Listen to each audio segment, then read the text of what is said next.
Chamando o senhor Milton César de Oliveira. Aqui estou, Márcio Roberto Cruz. Agora eu te vejo alto e claro. Agora normalizou. Problemas de conexão para variar, né? Mas vamos lá. Nada que peça da gente bater o papo. Vamos lá.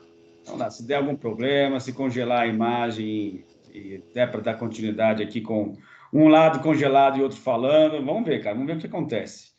Isso que dá, né, cara? No improviso, tudo pode acontecer. Vamos lá. Vamos lá, então, sem mais delongas, né? Episódio 152 de Contatos Insólitos.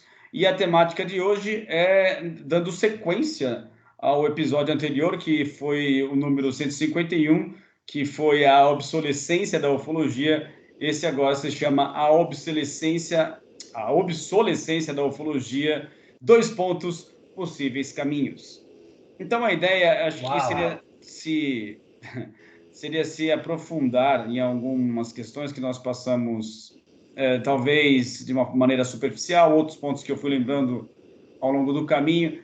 A gente havia previsto que aquele episódio apenas não seria o suficiente para a gente tentar abordar de uma forma decente um assunto tão amplo, né? Eu acho que é legal também deixar claro que não temos a pretensão de esgotar o assunto, né? Acho que é muito importante. Mas eu acho que, pela nossa própria experiência, ficar só naquele episódio ficaria, assim, muito a desejar, né? Então, eu acho que é legal a gente explorar alguns pontos. Eu passei para você um texto com alguns tópicos, né? Eu mencionei aqui 15 tópicos, eu não sei se você vai querer adicionar outros. E aí a gente vai explorando isso ponto a ponto e ver o que dá, né? Como sempre, no improviso, né? Nossos papos, apesar de terem uma temática central, a gente sempre improvisa, né? Não tem nenhum roteiro a ser seguido. E a partir daí a gente vê, é sempre uma surpresa também para a gente ver o resultado final depois, porque não tem nada no roteiro.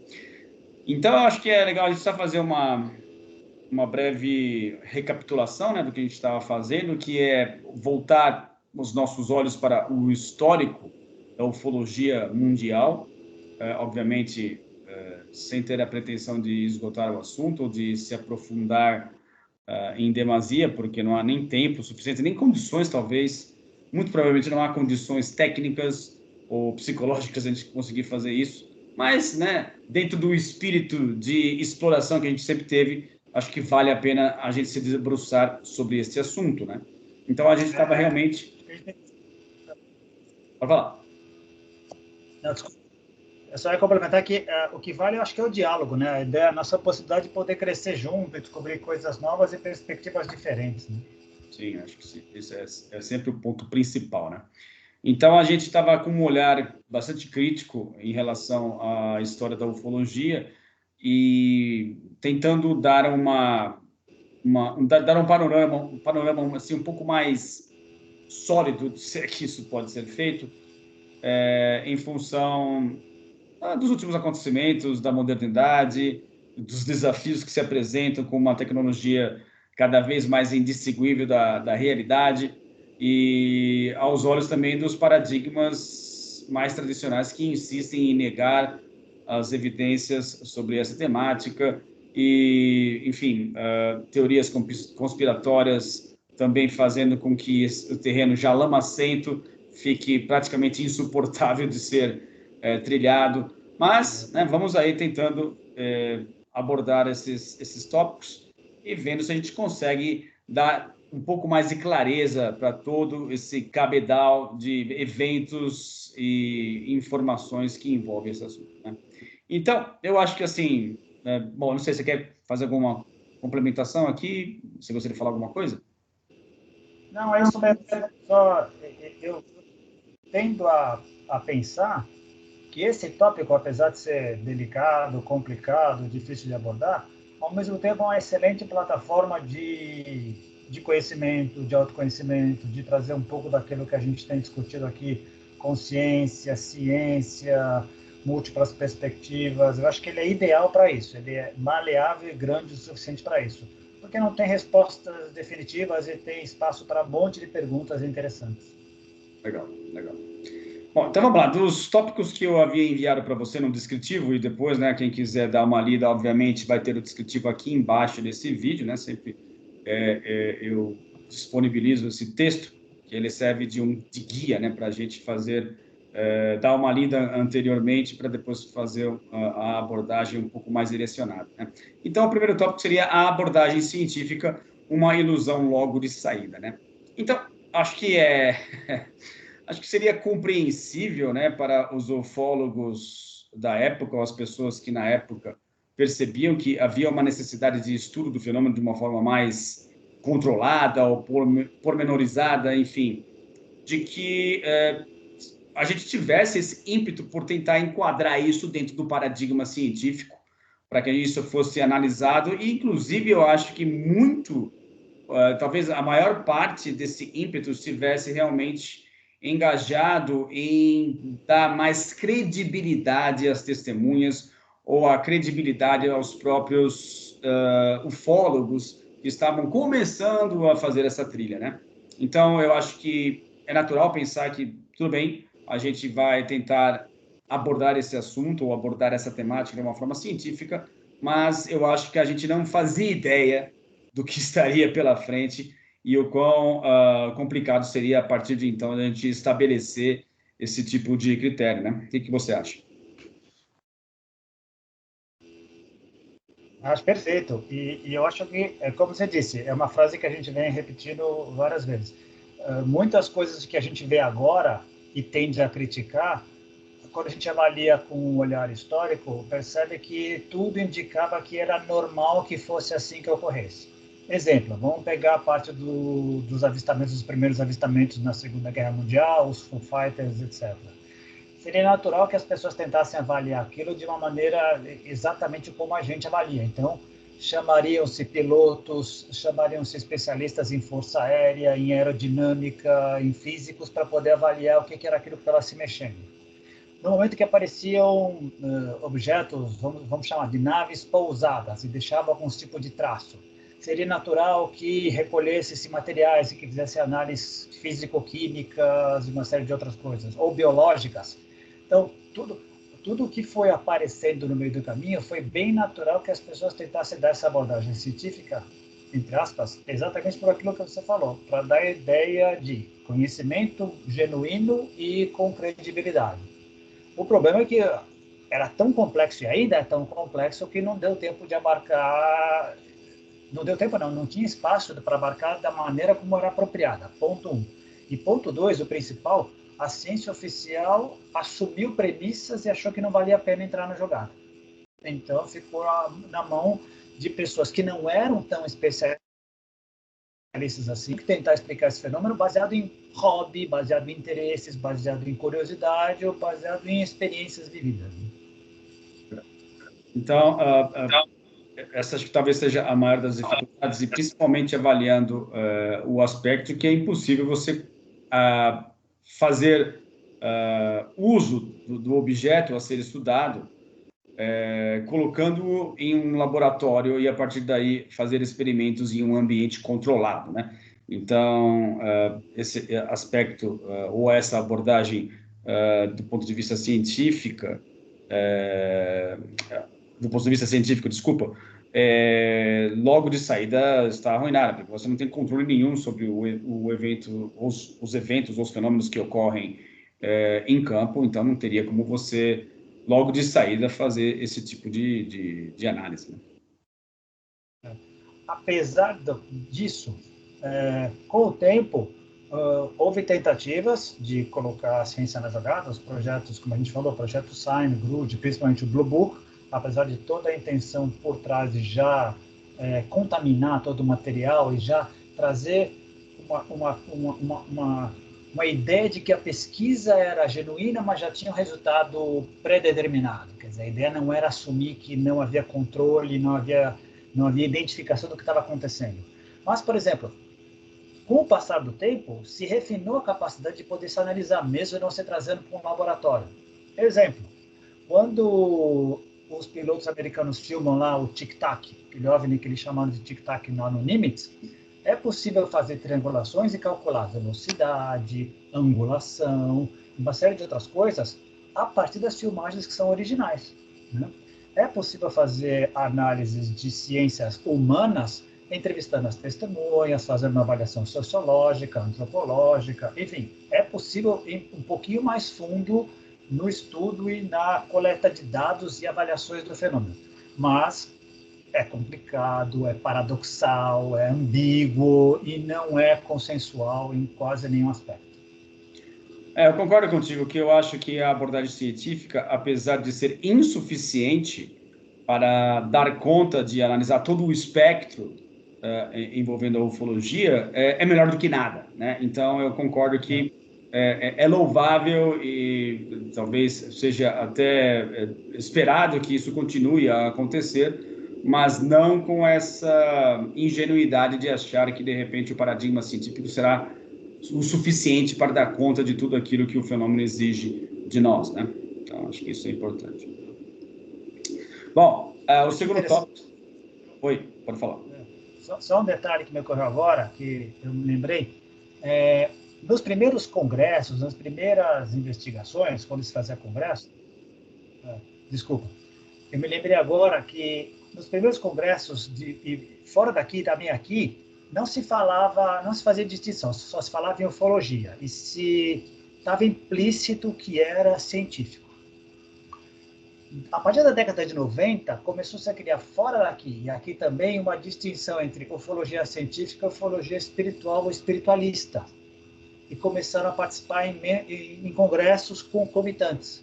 Porque o pessoal começou a ver que muitas das experiências que aconteceram com as pessoas não tinham nenhum tratamento científico, mas valia o que elas diziam, valia o que elas sentiam, valia o que elas experimentavam.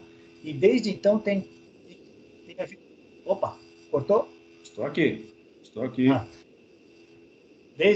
Legal. Desde então tem havido um movimento de tentativa de cruzar essas duas supostas fronteiras que eram imissíveis, a tal ponto de que, no Brasil, por exemplo, muitos dos chamados ufólogos da velha guarda começaram a ter experiências pessoais com relação a contato, com relação a sensações, com relação a saídas de corpo, com relação a uma série de outras coisas que eram atribuídas apenas aos chamados ufólogos espiritualistas, que eram considerados heréticos do estudo.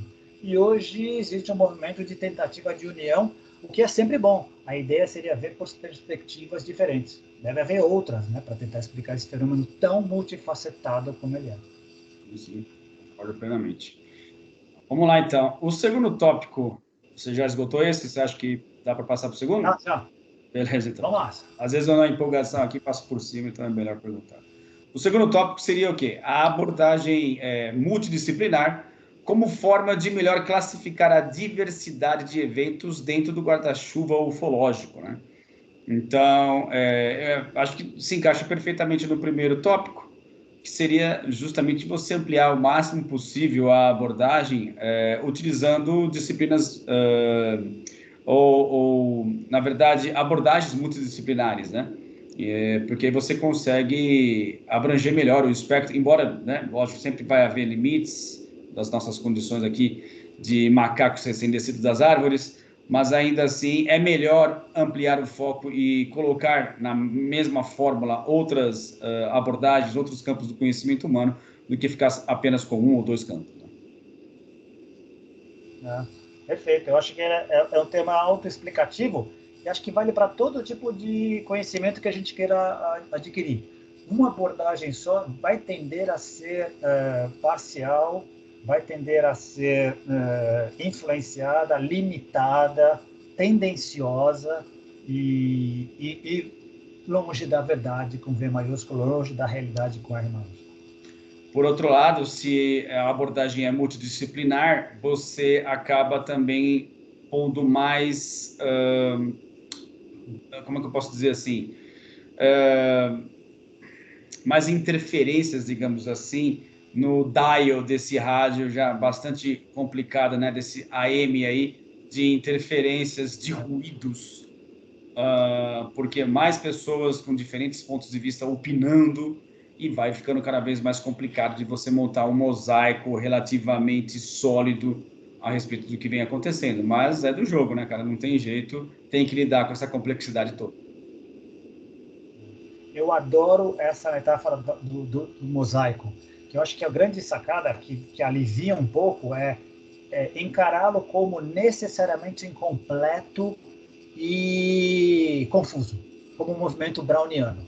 O problema é quando a gente quer ver ordem no caos. Deve ter uma ordem ali, mas o caos prevalece, né? Quando a gente quer ver ordem no caos e a gente se sente confortável na ordem e muito desconfortável no caos, muito desconfortável como não consegue ver as coisas encaixadas. A ideia seria ir jogando no mosaico, ir jogando lá, ver que forma aquilo se torna e não buscar consensos. Outro problema sério é, no momento que a gente busca consensos, tem que abrir mão de algumas coisas, tem que dar pesos e medidas para outras coisas. E aí, quem é que tem essa capacidade de julgar? Que dá mais peso para um aspecto e menos peso para outro. Mas vale o debate, vale a discussão, vale o estudo. Bom, o terceiro item aqui seria o quê? Relatos das testemunhas, 2 pontos, como lidar com os vieses e a desconfiança seletiva de acordo com a cultura, a profissão, a classe social e o estilo de vida dos indivíduos. Cara, isso aqui é bem complicado e é bem característico da história da ufologia, né? Porque você tem aquela velha alegação, né? Ah, mas a testemunha é de um nível cultural extremamente baixo, não tem condições de articular palavras ou de conseguir discernir um fenômeno natural de um fenômeno não natural, e por aí vai, né? Ademais, você ainda tem aquelas alegações que são bastante seletivas, do tipo, você tem pilotos de força aérea, mesmo pilotos de carreira que, né, passam por treinamentos, pessoas experientes que passam por treinamentos extremamente rígidos, né, ao longo dos anos, pessoas de renome, pessoas, inclusive, de mais alto gabarito e respeito, que, ao relatarem algo insólito, automaticamente são jogadas no descrédito. É impressionante. Assim, até aquele ponto em que a pessoa era respeitada, era uma pessoa com uma experiência considerável, estava valendo. Mas a partir do momento que você passa por uma experiência que sai fora das premissas aceitas como possíveis, a pessoa é desacreditada de imediato, né? Então, isso é um problemaço, cara. O que você acha disso daí? Eu acho perfeito. Essa questão das testemunhas é muito delicada porque envolve eminentemente a questão humana, nós como nós somos. E eu estou lendo recentemente muito sobre psicologia social e o leque, o espectro de possibilidades de como a gente se comporta socialmente e essa diferença entre o indivíduo e o grupo é muito complicado. Nenhum de nós avalia o quanto a gente é influenciado pelo meio. Você acabou de dar um exemplo claro entre 2 tipos de testemunha, aqueles que supostamente têm um nível educacional menor e outros que são consideradas autoridades, pilotos, pessoas com credibilidade. A gente tende naturalmente a dar mais peso às autoridades. E quando elas escapolem, quando elas escorregam, quando elas têm experiências que a sociedade em geral considera absurda, essa autoridade, muitas vezes, ela é desconsiderada. Ela perde a credibilidade. Mesmo, às vezes, com provas de uma série de fatores que a credenciam a falar isso. Por outro lado, não é só porque a pessoa tem um nível cultural baixo, ela está necessariamente mentindo. Não, ela pode ter vivenciado uma experiência perfeitamente real, crível, com testemunhas e ter uma dificuldade de relatá-la, mas isso não significa que ela não tenha sido uma experiência concreta. E é muito difícil isso. Além disso, tem todos os vieses, todos os problemas do entrevistador, daquele que está coletando os dados. Nós todos somos enviesados em maior ou menor grau. Limpar tudo isso no final é muito complicado. A única maneira que a gente tem usado, eu digo a gente, as pessoas que pesquisam o fenômeno em si, é tabular todos e buscar pontos em comum. Porque a única maneira a gente consegue tirar um pouco das impurezas que são inúmeras e muitas. Porque tem viés e desvios e ruídos em todo momento. Em todo momento. Do contato, do avistamento, da pergunta, da entrevista, de quem interpreta, de quem relata, de quem ouve, de todos os lados. É inescapável. Concordo contigo, e eu diria ainda mais, eu diria que se a gente fosse pegar a média, digamos, que vai desde as testemunhas mais sem condições de relatar aquilo que viram, partindo do princípio que todas, que não há mentiras, vai, que não, ou que não há enganos, porque desculpa, há uma diferença aqui que é importante fazer entre mentir e se enganar, né? Todos nós somos passíveis de engano, claro, né? Mas, por outro lado, também, todos nós não podemos escapar também, às vezes, das mentiras, ou de se inventar, ou de se enfeitar o pavão mais do que necessário. Isso pode acontecer com todo mundo, né?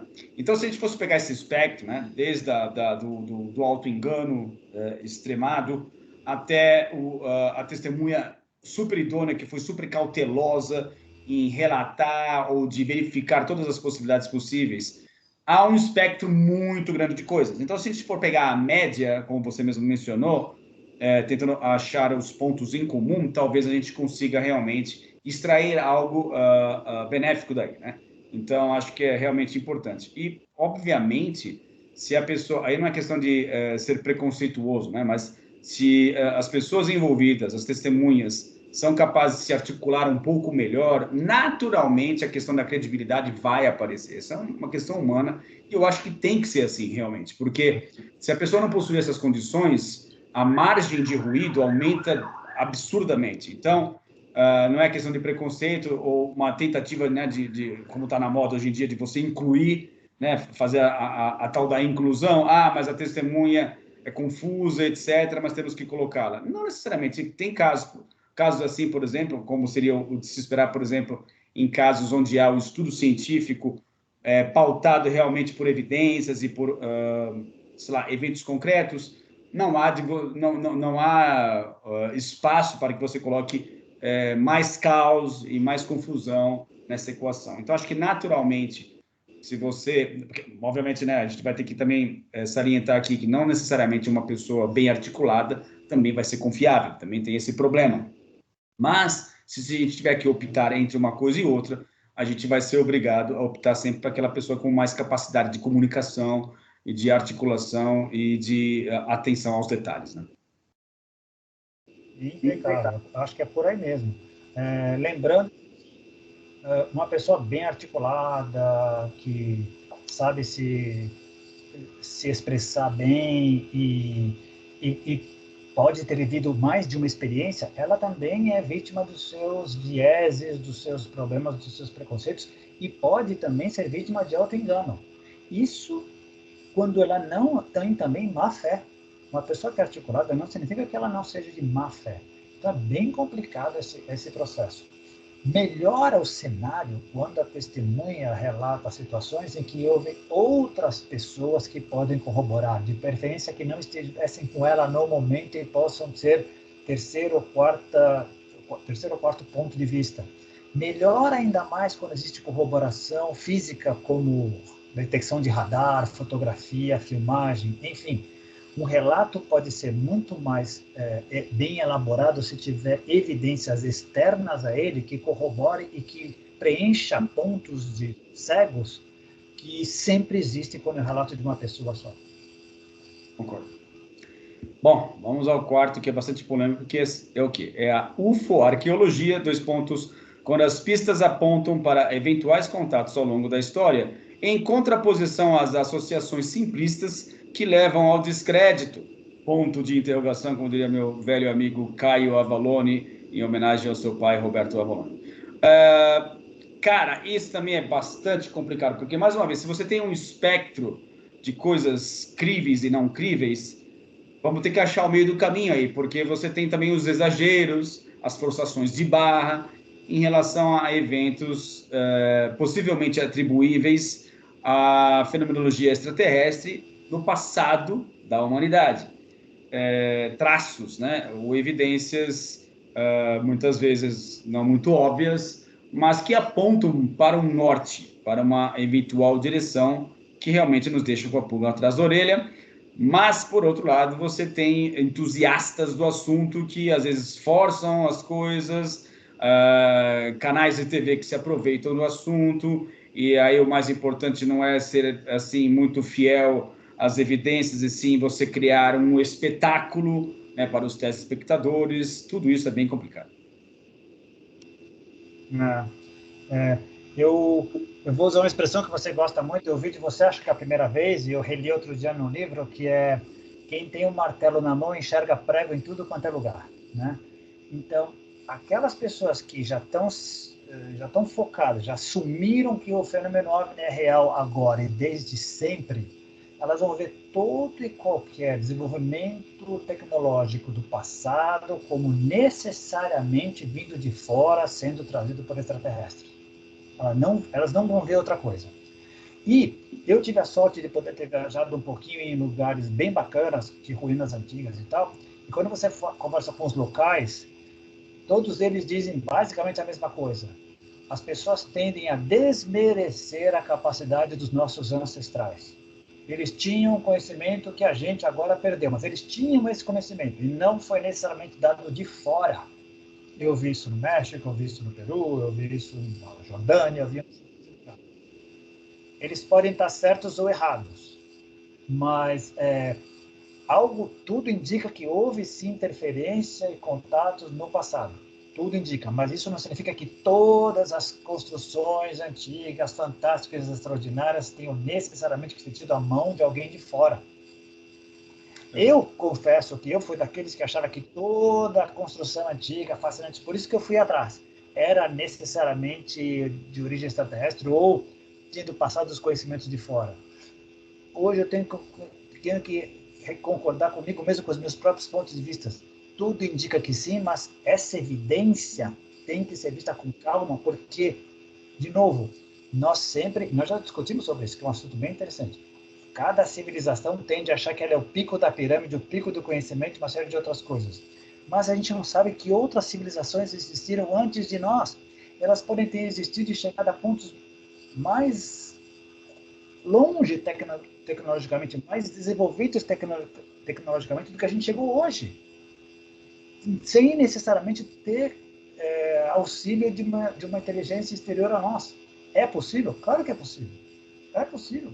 Concordo plenamente. E eu adicionaria ainda a esse ponto o fato de que, né, lógico, temos essa tendência de achar que a nossa geração está no cume ou no ápice de alguma coisa realmente muito importante, que as gerações anteriores eram coitados, pessoas incautas, pessoas sem conhecimento, etc., que foi o que você salientou. Mas, além disso, eu diria que também temos a tendência de que somente agora fomos agraciados com alguns tipos de fenômenos que são característicos do mundo moderno e que isso jamais poderia ter ocorrido no passado, porque sabe-se lá, porque somos especiais, ou porque somos diferentões, ou chegamos a um nível de tecnologia que nos fazem especiais, e quando, na verdade, cara, não há indicação nenhuma de que isso seja real. Então, se esses fenômenos ocorrem no momento atual, nada mais natural do que você, de repente, pensar que não é novidade alguma, de repente isso sempre aconteceu, né? Sabe, seria um erro, um equívoco muito grande achar que somente agora isso estaria ocorrendo, né? Como uma tentativa de dar suporte à ideia original da ufoarqueologia, de que estamos sendo visitados o tempo todo. Eu acho que o que eu aprendi quando a gente tem essa dúvida se é ou isso ou aquilo, provavelmente é os dois e mais coisas. Deve ter acontecido no passado, nada indica que não, mas é possível que algumas culturas possam sim ter se desenvolvido à margem de um contato e possam sim ter chegado a níveis de tecnologia similares ou até mais avançados que a gente. Não são necessariamente dicotômicos. Sim. É possível que tenha acontecido.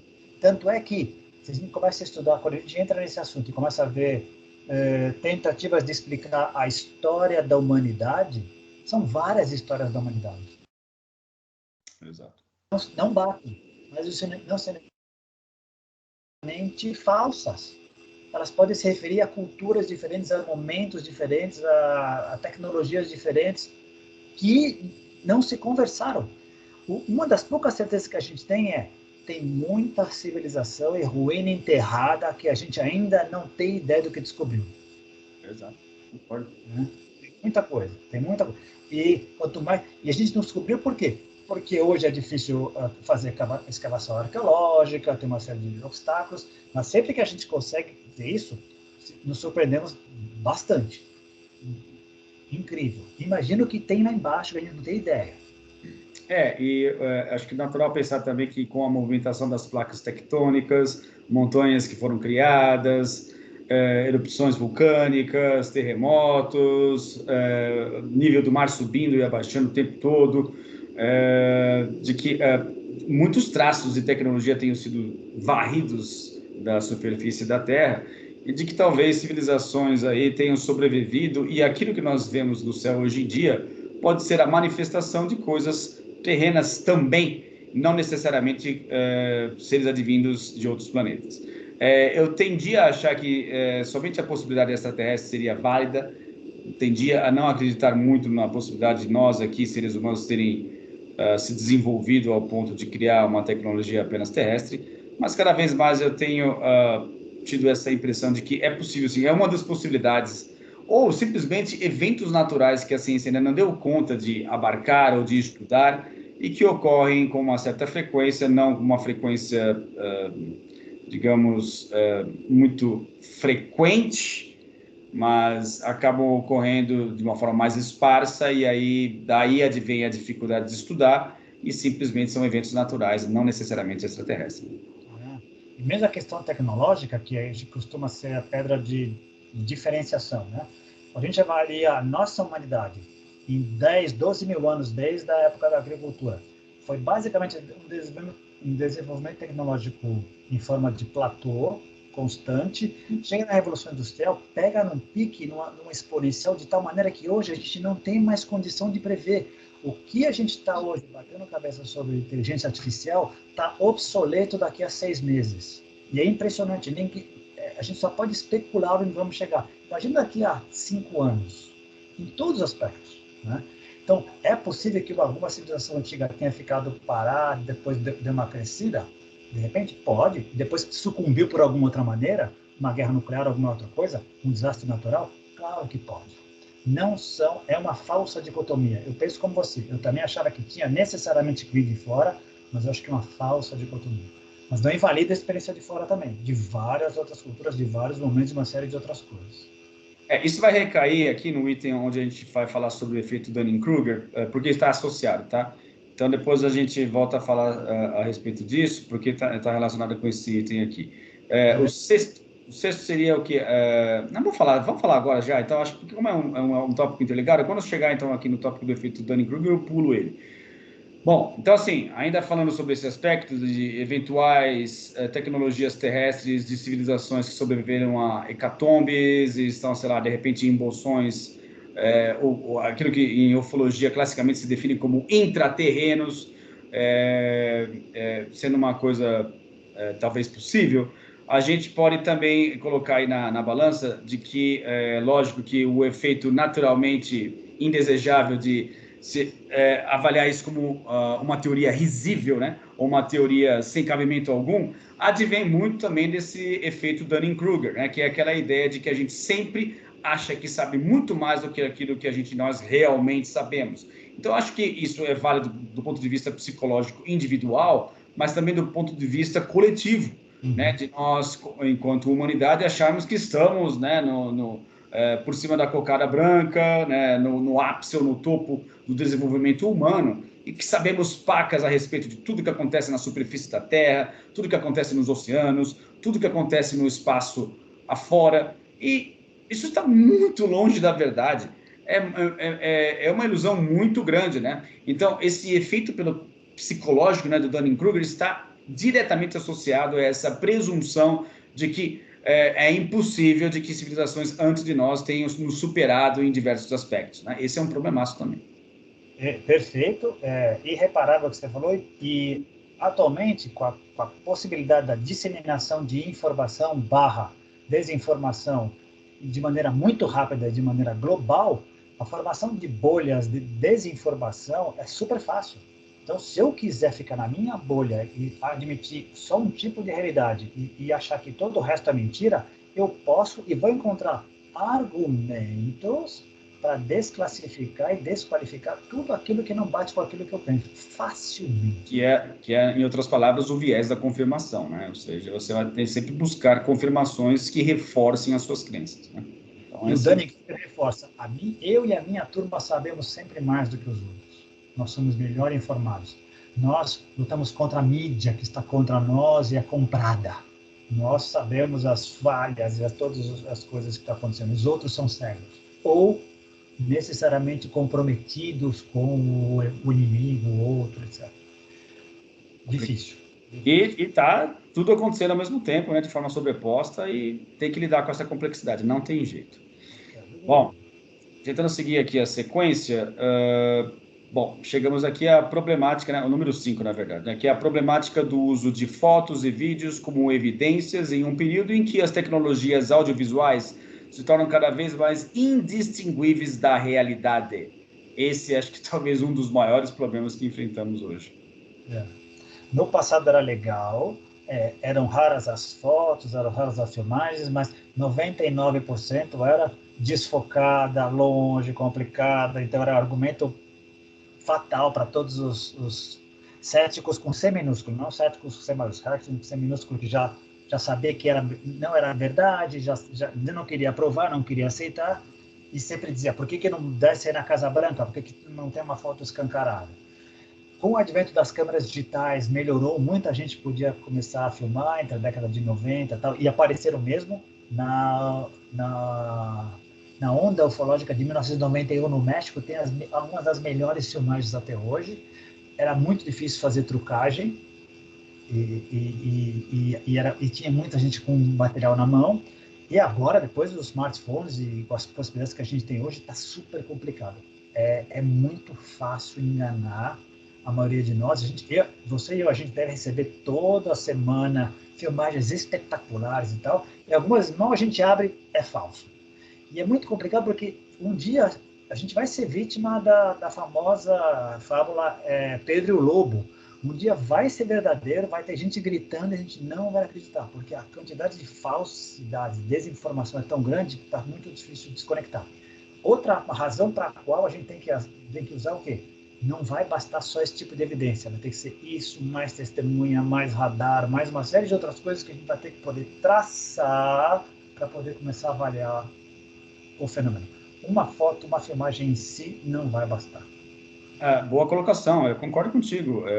Realmente, eu acho que a melhor forma de você abordar essa problemática é não se pautar apenas em uma ou outra evidência, mas no conjunto, né, no contexto que envolve aquele fenômeno, que vai desde as testemunhas oculares até a eventuais fotos, sei lá, marcas deixadas no solo, se possível, radares e assim por diante. Aí talvez o conjunto, a somatória de evidências vai nos apontar uma direção mais segura, ao invés de optar por uma opção ou outra. E mais legal, complicado ainda, mesmo essas outras fontes de evidência, hoje são muito fáceis de manipular. É super fácil manipular um agroglifo, é super fácil inventar uma substância estranha, é super fácil inventar uma testemunha, é super fácil hoje. Com inteligência artificial hoje eu vou criar uma pessoa que vai dizer horrores, e vai ser super difícil. Nós vamos ter que usar outros tipos de mecanismo de avaliação para poder distinguir o que é certo e errado, o que é verdadeiro ou falso. Vai ser bem complicado. Mas tem jeito, né? É o que está acontecendo. Bom, e a gente vai encontrar, eu não sei o que, mas a gente vai encontrar alguma maneira. E a gente mesmo pode ser enganado, né? Invariavelmente, em algum momento, pode ser que a gente mesmo caia nessa cilada e não tem como. Imagina, quem nunca leu sobre o Starlink e está vendo um monte de luzinhas circulando e passando por ali, claro que vai confundir. Claro que vai confundir, vai achar que não é daqui. Bom, o tópico 6 aqui seria o quê? As associações indevidas, luzes no céu são necessariamente naves? Isso é polêmico. Quer dizer, é polêmico em termos, vamos decupar um pouco melhor isso aí. É polêmico dentro dos meios ufológicos, né? Mas fora dos meios ufológicos, não necessariamente luz no céu é simplesmente uma luz no céu, né? A gente que dentro da ufologia ou dentro do escopo contatista está acostumado a observar esse tipo de falácia, não sei se falácia seria a nomenclatura mais correta, mas esse tipo de armadilha, digamos, de fazer esse tipo de associação. Caímos muito facilmente nessa armadilha. Os grupos da Missão Rama também caíram nesse tipo de armadilha. Eu mesmo já passei por situações assim, mas precisamos falar a respeito disso, né? Que não necessariamente uma coisa leva a outra, ou, né, ou uma associação, na verdade, assim, uma constatação não necessariamente leva a esse tipo de conclusão. Bom, tentando ver o histórico, seria natural que as pessoas pensassem assim? Sim. Antes da invenção dos aviões, o que estivesse se mexendo no céu teria que ser alguma coisa tipo balão, para eu poder explicar. Se não é balão, é uma coisa que vem fora daqui. Se é de noite e tem uma luzinha lá, se é antes dos aviões, tem que ser um balão. Se é depois da criação do avião, tem que ser um avião. Se é depois da criação do avião, mas não se comporta como um avião, um helicóptero, tem que ser uma nave. Se está tripulado, tem que ser algum objeto que tenha motor e uma série de coisas. É natural que a gente fosse pensando assim, né? Agora, quando a gente cresce e expande a mente e abre a possibilidade de eu quero estudar o fenômeno como ele está se apresentando a mim, eu tenho que criar várias opções e tentativas de explicação. Uma luz é uma luz, né? Ela pode estar representando algum tipo de objeto físico? Sim, pode. Esse objeto físico pode estar tripulado? Pode, como pode não estar. Mas ela também pode ser o quê? Ela pode ser uma holografia, ela pode ser uma projeção, ela pode ser um engano, ela pode ser uma refração, ela pode ser um monte de coisas. O que eu acho que a gente pode diferenciar peraí, ela tem essa luz, ou seja, o que for, ela faz parte de algum contexto em que eu possa fazer uma relação entre o fenômeno em si e algumas pessoas que estão tentando se relacionar com ela. Se isso acontece, beleza, a gente dá bola, dá vazão, dá seguimento ao estudo da relação em si. Mas o que é verdadeiramente aquilo ali, tem que deixar em aberto. Porque a gente tem exemplo de que as pessoas falam, não só é nave, tem 4 assentos ali, na frente à esquerda está fulaninho, na direita dele está menganinho, atrás e tal, que pode ser verdadeiro, mas pode ser um tremendo delírio. E esse delírio acontecendo mesmo em um momento de uma confirmação de algum tipo de relação. Acontece concomitantemente. Eu fui testemunha disso várias vezes. São os saltos que são dados, né? Ou seja, a constatação de algo não necessariamente leva a uma conclusão X ou Y. E eu também já passei por isso, né? Ou seja, de passar por uma interação, né? Visivelmente ali presente, ou seja, está fazendo uma pergunta e aquela luz de alguma forma se manifestando como se fosse uma resposta. Mas daí a dizer que é uma nave é complicado. Por quê? Porque pode ser uma série de outras coisas, né? E aí, se a gente passa, e que é outro tópico que a gente vai ter que entrar necessariamente, se der tempo, né? Porque estamos já, mais uma vez, ó, tá vendo? Tem mais coisa para discutir aqui, a gente está chegando ao final, né? Mas tudo bem. Que é o estudo da consciência, cara, e a possibilidade da consciência se expandir e se aglutinar ao aspecto da consciência transpessoal, a possibilidade de certas luzes serem simplesmente extensões de núcleos de consciência que estejam dispersos dentro dessa consciência transpessoal, essa mente cósmica que se encontra espalhada em tudo quanto é lugar, passa a ser uma coisa possível também, né? Então, por quê? Porque vamos fazer uma recapitulação rápida aqui. Se existem fenômenos não necessariamente completamente abordados por nós, nossa, tá dando umas piscadas aqui agora, é capaz que a internet caia aqui, cara. Falando de luzes... Eu vi. Deu uma aqui também há uns minutos, você chegou a perceber? Deu uma só. Percebi. Caramba, hein? Isso é um sinal. É um sinal. Um sinal, não sei. O sinal de que a luz aqui até apagou, cara. Deixa eu só... eu tenho uma luz extra aqui na frente do meu computador. Claro, aqui voltou normal aqui. A minha iluminação para você agora deu uma apagada. Complicado, hein, cara? Será que a gente vai conseguir? Vai. Agora eu consegui ligar de novo. Consciência falando com a gente, ó. Você está falando de mim? Deixa eu me apresentar. Exatamente. Mas é isso, né, cara? Eu tentando fazer uma recapitulação de que existem muitas brechas em todas as análises, né? E essas brechas são tão grandes, são tão abissais, que há margem, sim, o suficiente para estar ocorrendo coisas... Mas, de novo, teve uma outra piscada aqui, meu Deus do céu. De que haja margem para que coisas que a gente normalmente não pararia para pensar, associações que normalmente a gente desconsideraria como válidas, tem que entrar também nessa fórmula, cara, porque, mais uma vez, só dá para falar se é nave, se de fato você conseguir enxergar uma carenagem, algo metálico ali, ou, sei lá, com uma certa solidez, e que você consiga enxergar através disso seres ali, presumivelmente seres andando em escotilhas ou janelas, seja lá o que for. Né?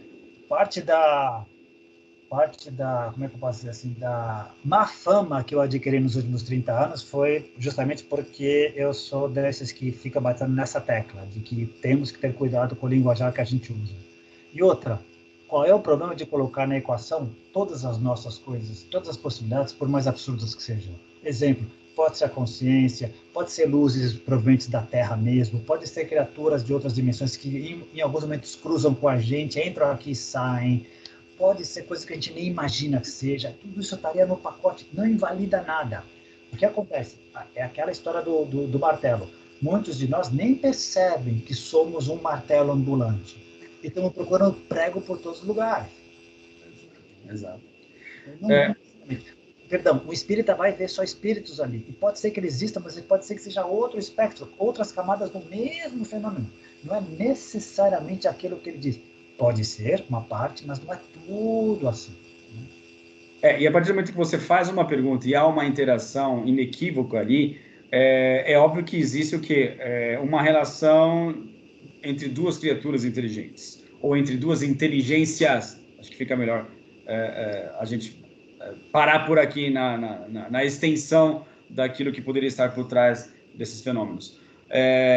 Mas, a partir daí você definir que por trás dessa inteligência que está interagindo contigo há uma nave, tem um espaço muito grande aí, né? Então não dá para se cravar logo de cara isso. Não, não dá. Isso é certeza, mas eu vou além, e aí também vem uma parte também da fama que eu acabei pegando. Que eu assumi esse discurso e depois eu reconheci que não valia mais para mim, mas eu reconheço que vale para os outros. Carlos Paz me disse, cara, se você está num contexto de prática de campo, com comunicação, uma série de coisas, tudo que acontecer necessariamente tem que estar vinculado com a nossa turma. Eu comprei esse discurso. Hoje, 36 anos depois de um monte de experiências, 300, 450 práticas de campo, eu digo, não necessariamente. Não necessariamente. E não invalida a experiência. Não invalida a experiência. Quem sou eu para dizer que é fulaninho que veio de lá com 4 estrelas, que está ali designado para mim, para me orientar? Não necessariamente. Bom, acho que agora as piscadas pararam, né? Vamos ver se a gente consegue. Falando de luzes no céu, né? As luzes aqui na minha frente se apagaram. Bom, o outro item que aparece aqui, cara, é o item 7, que é o seguinte: a armadilha das projeções, 2 pontos. Como o espelhamento pode ser totalmente inadequado? Cara, outro problemaço. Mas tem que falar, tem que falar sobre isso, tem que falar. Jung tentou explicar o fenômeno OVNI por isso, ele, de novo, caiu na armadilha de achar que era só isso. Não, mas também é isso. A gente projeta muitas coisas, de tudo, os nossos medos, nossos temores, nossas crenças, uma série de coisas. Não se pode tentar estudar minimamente com um mínimo de interesse isento, ou pelo menos pela busca da isenção, sem deixar de considerar isso. Nós projetamos e nós colocamos uma série de crenças, valores, uma série de outras coisas que borram a nossa visão, borram o nosso entendimento, deixa tudo muito turvo. E a gente vai querer ver linhas perfeitas numa espessura de campo visual totalmente turvo. Não só visual, intelectual, consciencial, totalmente turvo. Não dá. Tanto é que o exemplo que demos agora, né, de você observar uma luz completamente anômala no céu e associar isso a uma nave, isso é uma projeção, né? Pode ser uma projeção que bata com a realidade, beleza, mas não necessariamente. Né? E outros tipos de projeções do tipo que eu acho que são muito importantes e pouco exploradas, que é, por exemplo, as violações da lógica. E nós projetamos necessariamente a nossa própria lógica para cima desses eventos, como se eles tivessem a obrigação de se enquadrar dentro da nossa lógica, né? E isso é um grande problema. Não, não dá. E mesmo em coisas mais comezinhas, se eu estou em casa e sinto uma presença no meu quarto, tem que, e eu gosto do fenômeno OVNI, tem que ser necessariamente ET. E da minha turma. Exato. Se eu me sentir desconfortável, não. Então, os não confederados, os inimigos, me protejam, meus amigos, né? De novo, eu vou estar me comportando inconscientemente como um grande martelo. Exato. E pior ainda, né? A gente já faz essa projeção o tempo todo entre nós, né? De humanos para humanos. A gente projeta, ou seja, o inimigo, o mal é sempre o vizinho, é sempre o cara que está na nossa frente, nunca eu sou o culpado, nunca eu tenho participação no caos do mundo. Então, cara, imagina o que a gente não estaria fazendo com esses seres, a quantidade de projeções que a gente faz o tempo todo em relação a esses caras, e que muito provavelmente eles estejam vivendo de uma forma completamente diferente daquilo que nós sequer imaginamos. Bem colocado. E outra coisa que é muito legal, que me fascina, é quando a gente dos grupos de pesquisa, grupos de contato e tal, se refere a um grande eles, como se fosse uma coisa uniforme, totalmente compreensível, íntima. A gente sabe tudo dessa turma. Nós podemos, a gente chega, não precisa de falar nada, a gente deixa aqui, a gente já tem tudo aqui. E tudo pode ser um grande pote de maionese. A gente não tem ideia do quanto verdadeiramente concreto e real está ali por trás. E que é mantido ali. E mais, muitos de nós perdemos até a capacidade de poder confirmar ou desconfirmar um monte de coisa. E muitos de nós não reconhecem que muitas coisas nunca serão confirmadas. Sim, sim. Concordo plenamente que a gente não tem controle nenhum sobre isso, então, por consequência, por não ter controle, jamais conseguiremos confirmar. Pronto. E tudo bem, para alguns de nós tudo bem, para a maioria é tudo mal. Como assim não vou poder confirmar? A gente não consegue controlar nem o nosso próximo pensamento, nem as nossas emoções, nem o nosso ambiente mais imediato. Quiçá seres de outros planetas ou de outras condições de existência. Mas usando a frase que você falou agora, que eu acho muito legal, mesmo assim, a gente cai na armadilha de achar que sim, no dia a dia, a gente acha que está sempre controlando, está sempre na hora. A gente cai. Por isso esse exercício da atenção plena. Por que existe o exercício? Porque a gente sabe, quem inventou, quem bolou, sabe que a gente está sempre caindo fora dele. A gente tem que estar sempre voltando à ideia. No fundo, somos autômatos. Mas a ideia é lembrar, eu posso ser autônomo, mas eu sempre caio no autônomo.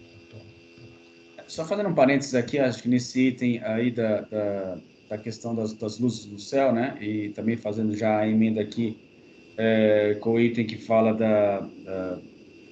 como é que era aqui que eu coloquei, das projeções, né? Uhum. Agora uma projeção no aspecto positivo, se é que, né? Acabei de inventar, cara, se é que isso é possível. Se a gente se encontra maravilhado, ou estupefato, ou surpreso com o avanço da tecnologia de inteligência artificial, imagina, né? Você coloca aí seres em uma civilização, digamos, sei lá, 500, 1 milhão de anos à nossa frente. O que eles seriam capazes de fazer com inteligência artificial? Não. Criar luzes no céu, projeções holográficas criadas por computador? Cara, sei lá. Magia. Pura magia. Magia pura. Né? Então... Mesmo, estava lendo outro dia, mesmo o próprio contato. O que a gente faz hoje? Se você for fazer uma consulta médica hoje, se tiver que fazer um exame no laboratório, provavelmente se for pelo celular ou WhatsApp, vai ter um bot que vai te mandar uma série de perguntinhas e tal. Por quê? O bot, ele sabe que vai ter a coisa básica que todo mundo vai ter que passar. Para que o cara vai, como diz o Lista Dash, para que o cara vai viajar nos da galáxia para ficar respondendo perguntas básicas? Ele cria um botzinho e fica te respondendo lá as perguntas básicas, está lá. E é perfeitamente. Se a gente é capaz de pensar nisso, hoje, o que seria possível fazer daqui a um tempo? Né? Então, muitas pessoas podem ficar horrorizadas. Será que então eu estou falando com um ser tal e esse ser tal há tanto tempo eu achava que era um ser de verdade, na verdade é simplesmente um androide, não é um ser de carne e osso? Para mim não invalida a experiência, continua sendo fundamental. Se em vez de eu estar falando com um Klingon, eu estou falando com o Data, exato. Para mim não tem nenhum problema, mas para algumas pessoas é horrorizado. Né? Me ocorreu agora, sabe, uma coisa bem legal, eu sei que a gente está terminando, eu vou passar essa frase um dia, que eu li outro dia do grande biólogo Edward O. Wilson. Ele diz o seguinte: o problema da humanidade, sabe qual é? É que nós temos emoções paleolíticas, instituições medievais e que tem tecnologia quase divinas. Quando você junta isso, é claro que vai dar problema. Emoção do tempo das cavernas, instituição medieval que não se adaptou, e de tecnologia que faz a gente criar mágica, como se fosse Deus, é claro que vai dar problema, é claro que a gente não vai conseguir entender. E pior ainda, uma negação completa dos aspectos subjetivos da existência, porque, afinal de contas, só existem aspectos objetivos. Então, está aí, né, a fórmula para a desgraça. Fracasso total. E aí vide o mundo, né? Pô, cara, que pena que está acabando aqui. Vamos tentar falar sobre mais um, pelo menos, aqui. Tá. O outro tópico aqui seria o 8, cara, é o seguinte. Tá. Desculpa, voltando um pouquinho aqui, porque eu acho que é importante, ainda na armadilha das projeções e o aspecto da lógica, né, cara? A gente tem certos axiomas, né, advindos, obviamente, da filosofia grega, e a gente acha que eles são universais, né? Então, a projeção, ela existe logo de cara, já existe. A gente projeta essa lógica, né, como se ela fosse válida para tudo que existe no universo. E, cara, o que nos faz crer, né, que nós, macaquinhos recém-descidos das árvores, que, né, agora estão munidos de seus iPhones e também telefones da Samsung e outras marcas, que, cara, o que é lógico para nós tem que ser necessariamente lógico para o restante do universo. Cara. É muita prepotência, é muita arrogância. Né? É compreensível, mas depois de uma mínima reflexão, prepotência, é absurdo. Mas a gente pensa tão pouco, que é uma coisa legal. Se você fala, adora falar dos gregos, da Grécia Antiga, da democracia, bárbaro. A democracia grega era para 6% da população. 70% era escravo, 20%, o resto era mulher, e só os batutas podiam votar e serem eleitos. Que democracia é essa? Mas a gente fala sem pensar, sem estudar, que vem da Grécia, todo esse conceito. A gente mesmo se perde em conceituação rasa, superficial. É o que está faltando hoje. O que a gente tenta fazer aqui no dia a dia é tentar aprofundar um pouquinho mais para ver o quanto a gente não sabe e o quanto é legal poder descobrir que não sabemos e que legal, não é desconfortável. É uma oportunidade, um trampolim para a gente aprender coisas diferentes. Né? Plenamente. A gente cai o tempo todo nessas armadilhas de presumir justamente pelos saltos de lógica, né? Os saltos mesmo de lógica que nós efetuamos de maneira completamente descabida, né, cara? Será que dá tempo de falar sobre mais um tópico? 3 minutos? Vamos tentar, vai. Que é o seguinte, o item 7, que é... Não, desculpa, o item 8 agora, que é como lidar com as teorias conspiratórias. Nossa. Não vai dar tempo, mas enfim, eu passo a bola para você. Vamos lá. Eu acho que vale a pena começar agora e falar do outro dia, mas eu vou pegar um aspecto das teorias conspiratórias que é o meu favorito que eu descobri outro dia. Digamos que eu sou o governo norte-americano. Eu tenho informações, eu tenho pedaços de nada, eu tenho uma série de coisas, mas o que eu tenho verdadeiramente é limitado, me dá tanta autonomia assim. Mas eu não revelo isso. Mas eu vejo pesquisadores, investigadores criando uma série de outras coisas e alterando, superestimando de maneira enorme aquilo que eu verdadeiramente tenho, superestimando aquele meu poder. O que eu faço? Eu me calo. Eu fico quietinho, eu não falo nada. Deixa eles fazerem o bolo crescer. Então, provavelmente, tudo que essa coisa que se especula tá muito longe da verdade real, do controle que está. O governo norte-americano foi pego de calça curta quando pilotos filmaram, e mais de um, porque se fosse só um, daria problema. Pilotos filmaram, triangularam, e não tinha como aquilo se escapar, e caiu no New York Times. Então, porque até então, deixaram correr, deixa correr. De novo, nós adoramos fofoca, nós seres humanos adoramos fofoca, adoramos especulação e adoramos teoria de conspiração. E o que é a teoria de conspiração em geral? O outro não quer que eu exista. O outro está aprontando alguma coisa. Estão escondendo coisas de mim. Mas eu sou esperto. Eu não sou idiota quando eles pensam aqui. Eu vejo lógica onde eles não veem. Eu vejo padrões onde ninguém vê. Eu sou demais. E deixa eu espalhar isso para os outros. É isso. Cara, é legal porque você acabou falando dessa forma e me caíram duas fichas, né? Uma de que a teoria conspiratória, ela tem dentro dela embutida dois outros aspectos que nós falamos anteriormente. Um que é o aspecto da projeção, você projeta no outro o mal, ou ser mal intencionado, aquele ser que quer me ver por baixo, e o efeito do Dunning-Kruger, de que eu, ao contrário dos outros, eu sou muito mais esperto e consegui burlar, né, essa barreira que foi criada diante de nós, e eu sei da verdade, e vocês, réis mortais, não sabem, né? Cara, que triste. É inescapável. Esse é outro dos grandes obstáculos que tem no fenômeno OVNI em si e na vida em geral. Né? Na vida em geral. Tudo que envolve o poder e tal é complicado. Mas dá um Cara, é uma pena, cara, porque chegamos aqui a 1 hora, 60 minutos certinhos e faltaram ainda cinco itens que eu havia separado. Mas paciência. Vamos ver se vale a pena, de repente, fazer mais um, ou sendo 5, não tantos assim, de repente a gente esquece e deixa para uma outra oportunidade. Não sei, a gente vai conversando ao longo da semana e vamos ver o que a gente faz, tá? Mas, rapidamente aqui, a teoria do grande filtro, que faltou, o estudo da consciência, a gente falou um pouquinho sobre isso, mas talvez a gente não tenha se aprofundado muito, né? O questionamento daquilo que somos, de onde estamos, né? Que a gente tem que entrar na equação, não adianta você querer estudar esse fenômeno, não se colocando como parte do fenômeno, né? Uma armadilha gigantesca. O papel das substâncias psicodélicas nessa história toda, o papel da meditação ou dos estados alterados de consciência nessa história toda, e talvez o item mais importante, que o universo não tem a mínima obrigação de se adequar aos sentidos e ao sistema cognitivo de macacos recém-descidos das árvores num planeta pequenininho da periferia da Via Láctea, uma das outras trilhões de galáxias estimadas no universo. Então, cara, não vai dar, mas que isso fique para uma próxima oportunidade. Eu agradeço a mais uma participação hiper dinâmica, efusiva e assim, inquestionável. Muito obrigado pela sua participação mais uma vez. Você quer falar alguma coisa? Que você me inventou a boca. Resistimos ao pisca-pisca tudo e aqui chegamos. Aqui chegamos. Eu acho que vai dar alguns problemas aí ao longo da gravação, porque, sei lá, ficou lento, a luz piscou. Mas vamos torcer para que a coisa tenha fluído no mínimo de condição para que as pessoas assistam sem interferência. Vamos meditar a respeito. Valeu, cara. Um grande abraço e até a próxima semana com mais um episódio de Contatos Insólitos. Um grande abraço. Combinado. Valeu. Até mais. Te cuida. Tchau. Tchau.